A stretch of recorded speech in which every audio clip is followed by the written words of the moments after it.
Hello and welcome to The Jazz Journey with Doug Hall. I'm your host, Doug Hall, and today our guest artist is Javon Jackson.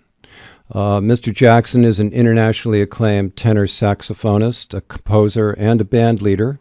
He originally came to prominence as a member of Art Blakey's Jazz Messengers, and I will cover some of his lengthy resume later in this interview.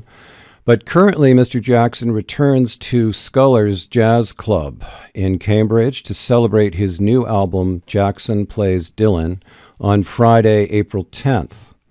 So welcome, Mr. Jackson. We're very excited and very happy to have you here on our show today. Likewise, good to be with you, Doug. Thank you. And for all audiences on this show, I need to cover backgrounds which are, in many cases, very significant and obviously very relevant to the current artist. Mr. Jackson played tenor saxophone with the legendary Art Blakey's Jazz Messengers from approximately 1987 to 1990, serving as the final tenor saxophonist in the legendary group before Blakey's death. He joined the band after leaving Berklee College of Music and participated in both touring and recordings, including the 1990 album One for All. In 1991, Jackson made his recording debut with Me and Mr. Jones, featuring James Williams, Christian McBride, and master drummer Elvin Jones. He joined Jones' group in 1992, appearing on the Great Drummers albums Youngblood and Going Home. Jackson's 1994 Blue Note debut, When the Time is Right, which received strong reviews and was produced by iconic vocalist and bandleader Betty Carter. As an esteemed post-bop saxophonist, currently Jackson remains at the forefront of his instrument and remains actively performing and recording both nationally and internationally. So I'd actually just like to launch into a question regarding the new release, Jackson Plays Dylan. I'd like to, I guess, ask for kind of your interpretation and background regarding basically within your interpretation of songs of such a famous and obviously much copied and imitated songwriter, Bob Dylan. How did you approach your song selection and your jazz arrangements? Well, thanks for the question. Ironically, I have not heard a lot of Bob Dylan until maybe 10, 15 years ago. So I come into being aware of Bob Dylan through, at the time, Art Blakey's attorney, who was a big fan. Okay. And I was an adult at that time, and so I was made aware of him. And so slowly I got a chance to hear some of his music through Murray Becker was his name. Okay. And so then years passed on, and then get an opportunity to delve into his history a little bit more for myself and getting a deeper appreciation. So when I decided to do this project of his music, it's probably been in the works for maybe 6 or 7 years. And there was another close friends of mine that I met during my collaborations with Les McCann. Okay. And Gus and Joanne, some good friends of mine who were major Dylan fans, and so I became aware even more so in the specific recording. So as I decided to do the recording that I did, I just listened to Bob Dylan. So surprisingly, there's a lot of covers of his that I'm not aware of because I was just listening to Bob Dylan. So everything I created was from listening to him. And as a saxophonist, I wanted to kind of 100% grab his melodies and kind of present them the same way, as close as I could possibly do it, sing the way he sings. That was my goal. And then we developed the words with the arrangements as we, as a group, decided to move forward with. Yeah, interesting. So that, I mean, you're actually, in a sense, following the melody of his singing with its relationship to his composition. for the audience's sake, why don't we launch into listening to snippets of two cuts from, again, the upcoming release, Jackson Plays Dylan. And the first cut to listen to is Hurricane. And Javon, would you like to set that up a little bit for us? Well, I became aware of that song specifically when there was a movie that came out that starred Denzel Washington regarding Reuben Hurricane Carter. And the piece Hurricane of Bob Dylan's was played throughout the movie. Okay. So after that, I decided to do more research on the song and the nature and how it became written, because it was written some 20 years before the movie was even made. Right. So it gave me a great appreciation for, again, Mr. Dylan and his desire to fight for maybe disenfranchised or underrepresented, underserved. And so that gives me another layer of appreciation and respect for him. Okay. All right. Well, why don't we have a listen to a portion of Hurricane, which is on a new release for Javon Jackson entitled Jackson Plays Dylan.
Well, that has such an interesting and driving beat. It almost has kind of a funky sound to it, and then the wonderful sort of sax melody that overlays the top of it, and with the keyboards trickling in, and then a little bit of a bass line.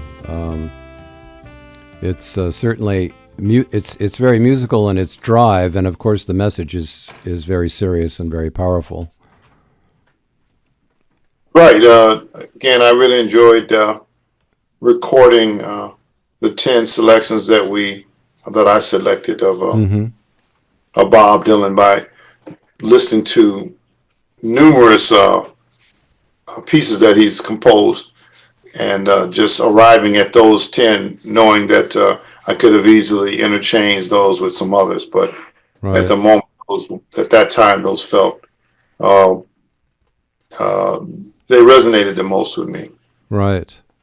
Yeah, of course, it's an enormous songbook that encompasses such a long, different periods of his life, as it were, and his recordings, and his influences, going from the very beginning to where he is now. Well, the next cut is Forever Young, and do you want to talk a little bit about that, Javon? before we listen to it? Well, sure. I just enjoyed his version of it, and was very inspired to reach out to Nicole Zaratis, who is a great vocalist who actually did a couple of selections on my last CD called Javon and Nikki Go to the Movies. And I just heard her very much on this piece, and she did a really wonderful job with her treatment of the lyrics. Okay. All right. Well, let's have a listen to a portion of Forever Young on the Jackson Plays Dylan upcoming release. By the way, I want to say real quickly, if I could, digitally it was released last Friday the 27th. Okay. The physical release will be at Scullers. That's the release for the physical CD. Okay. So I just want to make that distinction. It is available now on all platforms. All right. Let's give the audience an opportunity to listen to a portion of Forever Young.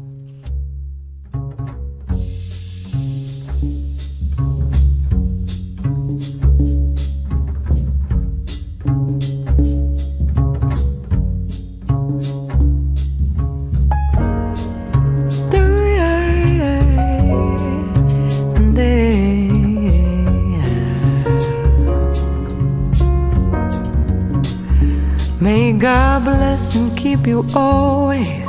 May your wishes all come true. May you always do for others and let others do for you.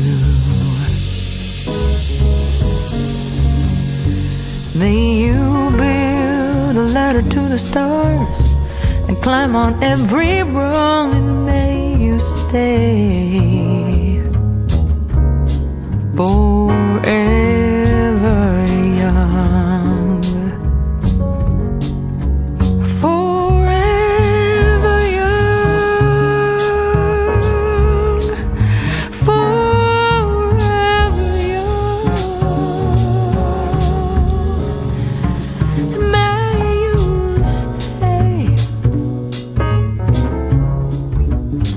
forever young.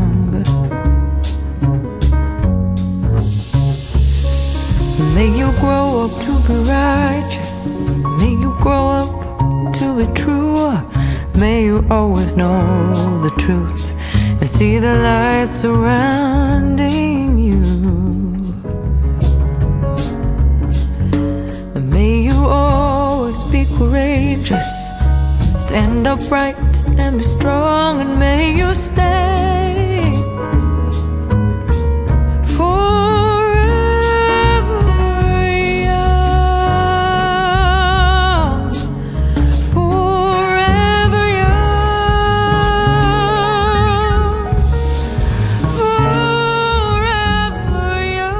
Yeah, certainly the vocals carry such emotion, and she seems to effortlessly soar above the instrumental music. It's more powerful coming from her voice, it seems, because there's more emotion, and that kind of stretches out the melody. So it's a lovely version. I enjoyed her rendition, and obviously the voice sometimes can just captivate the audience in a way maybe instruments just cannot, and she's very expressive to boot. So yeah, I was very more than pleased with what she brought to the recording. Well, let me ask some questions here. I'd actually like to go back for the audience regarding your collaboration in two previous recordings with the African-American poet and social and political activist Nikki Giovanni. And in what I'd read in the press release, you had a close, obviously, relationship with her, but also this relationship led to you in some way down your pathway to cover Dylan's songbook. Can you talk a bit about her spirit as she is sadly passed away, and the dual tribute that this recording represents for you?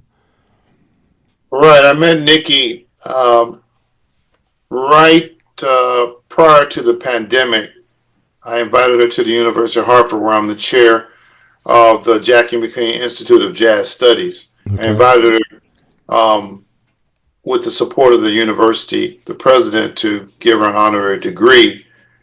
And I didn't know her at that time. I just wanted her to come to the campus. And I thought it'd be great to have someone of her stature and history to be there for Black History Month. So that's how I met Nikki. Upon meeting her, we struck a chord, and I began to find out, from her that she was a big jazz fan, and she was a lover of the Negro spirituals. To which I asked her if she'd be willing to select 10 spirituals, which she did, and that became the Gospel According to Nikki Giovanni, which was the first collaboration we did.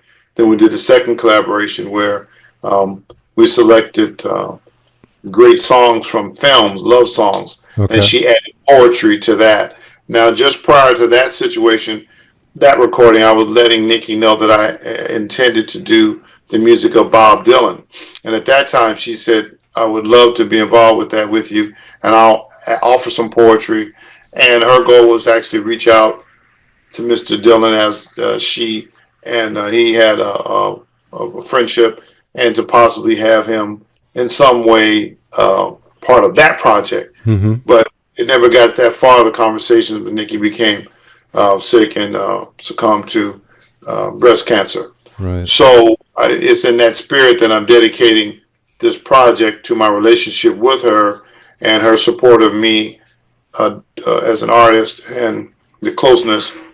And so, and then also she's, again, has a relationship, and she comes from this period of kind of individuals who were not afraid to speak their mind or speak truth to power, Right. So when I see Nikki, I see Bob Dylan all around the same age bracket, and again with the strong conviction and fortitude to step forward when they felt there was an injustice there. Right. Well, thank you for sharing that background. I think it was important for the audience to know that there's also an individual that is an inspiration to you and was a close personal and musical friend and association.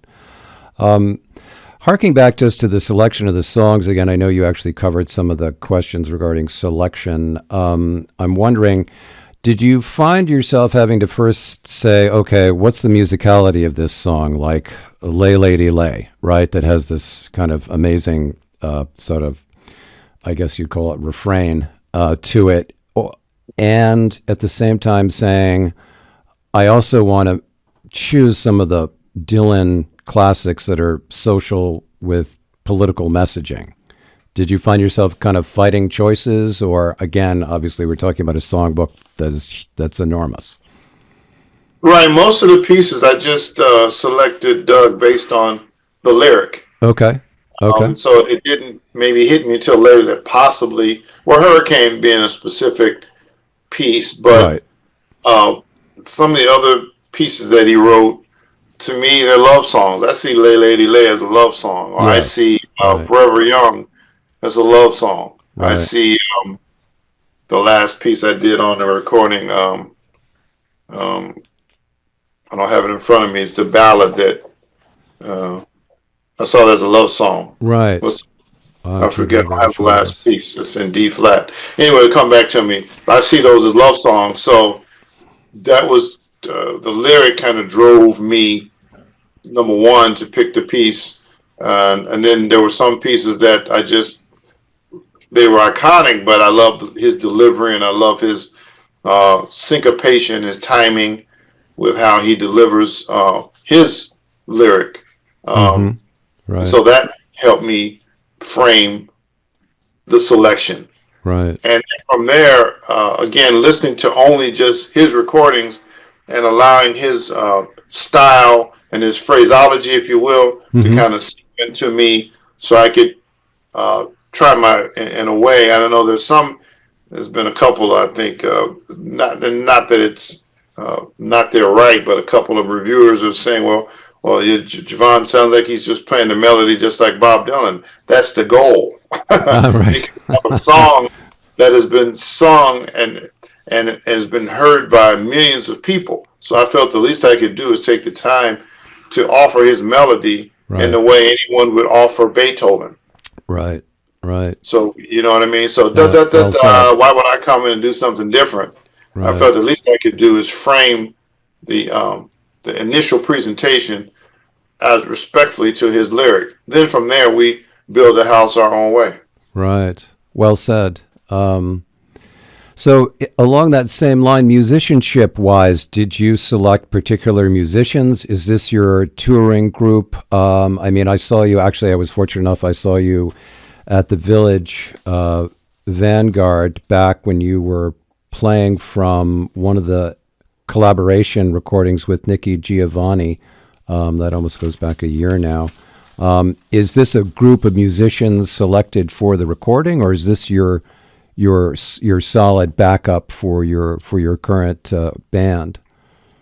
Yes. Then yes. The group I made up, through the internet. The young man that's playing drums, Ryan Sands, reached out to me just to say hello and that he would love to play with me.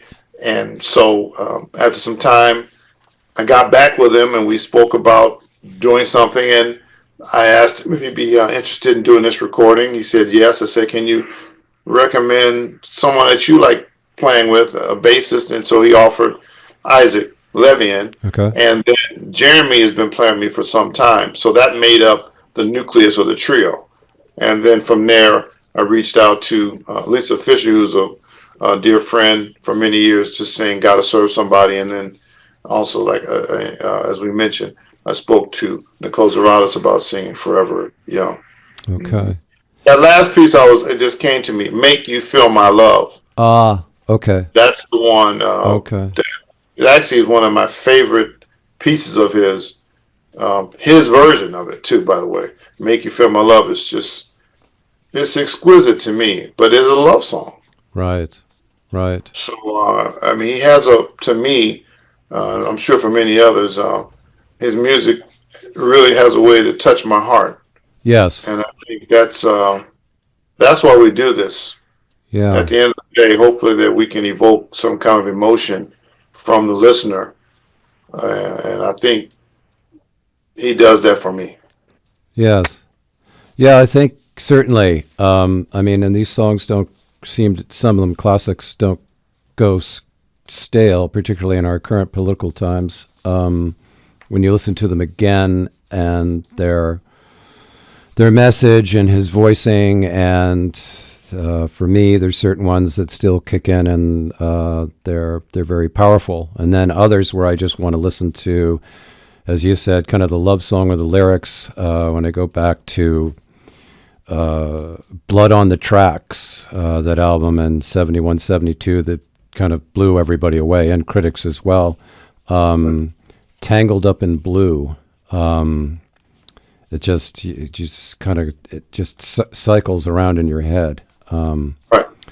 But so going actually back in time for the audience's sake, I mean, your foundations, your younger musical associations with jazz giants such as Art Blakey and Elvin Jones, how do you, I guess, cover the impact of your playing style and evolution as a musician and composer from that period of time to the present?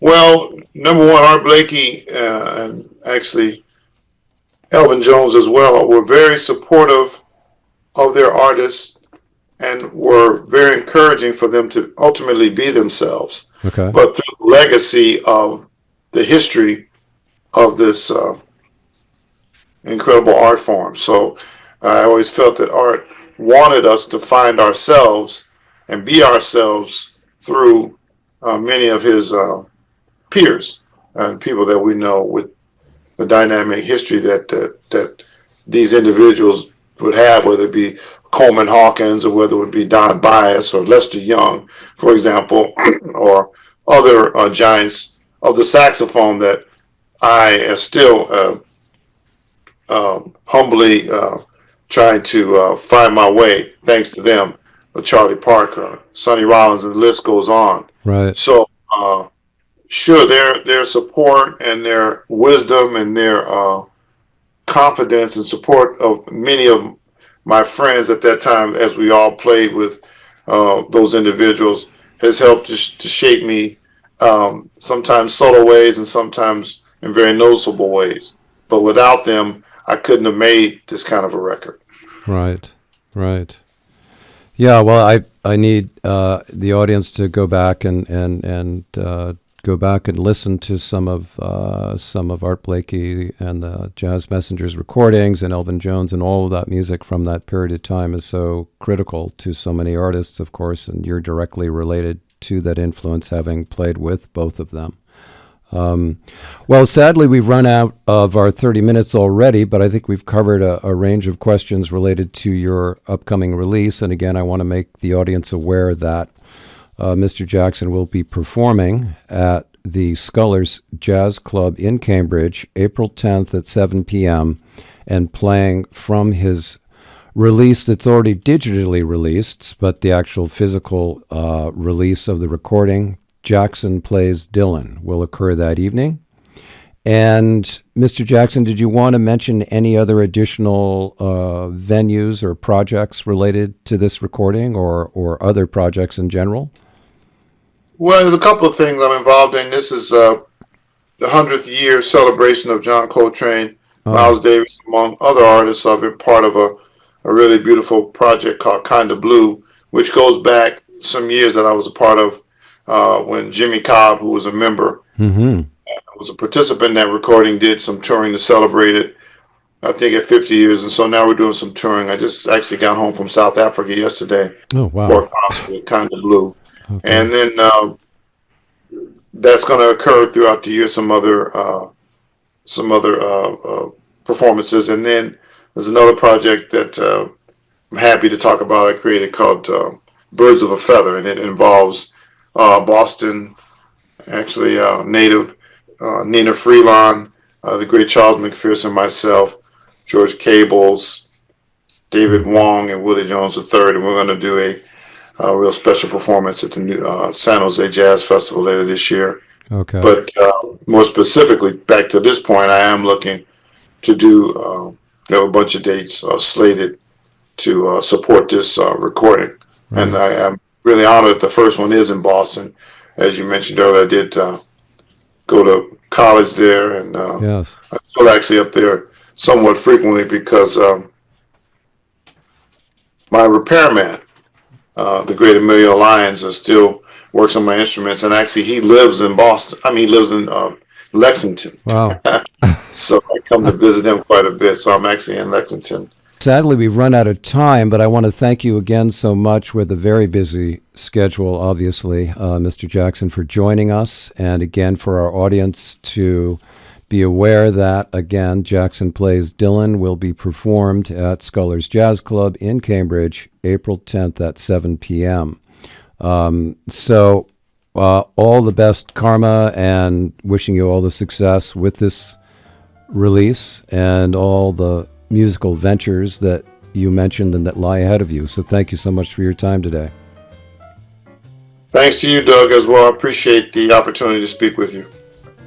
Okay, thank you again, audience, for joining us to listen to another special guest on the Jazz Journey, who is a legendary saxophonist, Javon Jackson. This again is Doug Hall, your host for the Jazz Journey. We thank you again for your listenership and appreciate you checking in and having a chance to expose yourself to more jazz through a variety of jazz musicians and artists. And we will continue on once a month with a program that we hope will continue to bring interesting jazz artists to the audience. So thank you again.